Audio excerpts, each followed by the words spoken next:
Now I recognize the gentleman from California, Mr. Takano. Thank you, Mr. Chairman. I move to strike the last word and rise in opposition to the bill. Mr. Chairman, I was and still am an educator. I know how important parental involvement is in a child's education. But the only person who knows the right time to come out to a parent is the child, him or herself. When I came out to my parents, it was at a time, place, and manner of my own choosing.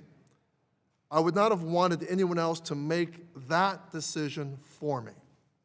I made my choice based on the relationship I had with my mother and father.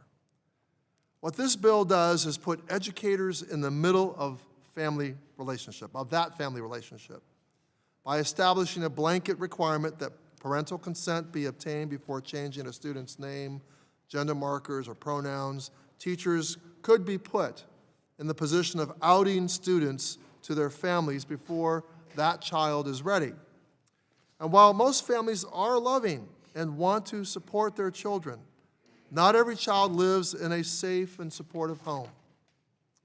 Years ago, when I was teaching high school, a member of the school personnel where I worked felt obligated to inform to a student's parents that they saw that student physically, a male student, physically affectionate with another boy. That staff member did not anticipate how violently the child's family would react. He was viciously beaten by his father, the student that is, and he had to later withdraw from the school and move to another part of the country.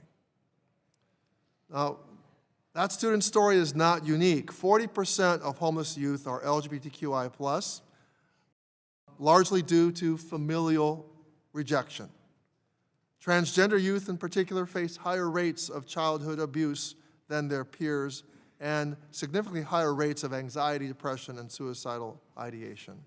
For a student who feels safe to be themselves at school but not at home, violating the sanctity of their safety goes against the fundamental nature of who a teacher is.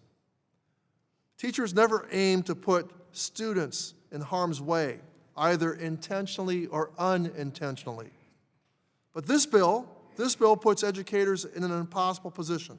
I mean, they would be legally required by the federal government to report on a child's gender identity, even if they knew that it would put the child at risk. My opposition to this bill does not come from a desire to divide students from their parents or encourage a conspiracy of secrecy. I believe that teachers should involve parents in a child's education, and I agree that involvement is often key to a student's success. But for many of us who have taught LGBTQI+ children or have been LGBTQIA+ children ourselves, know the sad reality that not all children come from homes that accept their differences. Many of those kids come to school to seek a safe place, and educators should not be put in a position that would compromise a child's trust in them or disrespect the relationship between the child and the parents. I will always vigorously defend the rights of parents to raise their children and to be actively involved in their education. But I also will defend the rights of children to learn and grow in a healthy, safe environment. For that reason, I oppose this bill, and I urge my colleagues to do the same, and I yield back.